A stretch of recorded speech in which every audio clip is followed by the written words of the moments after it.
கட்டுரை, கவிதை என அனைத்திலும் செலவை வலியுறுத்தினார். இவரது பாடல்களில் ஆழமான உணர்வு மற்றும் வாழ்வியல் பாடல்கள் உள்ளன. மேலும் இவரது பாடல்கள் சமூக விழிப்புணர்வு, நேரிய அறிவியல் சிந்தனை ஆகியவற்றுக்கு வழிகாட்டியாகி தமிழில் பரவியுள்ளன.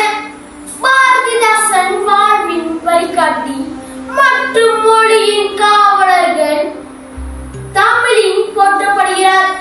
இவ்வாறு தமிழை தாங்கிய சான்றோர்கள் வாழ்வின் வழிகாட்டிகள், மொழியின் காவலர். தமிழின் வளம் பெறுவோம், நெறி நிலத்திற்கும்.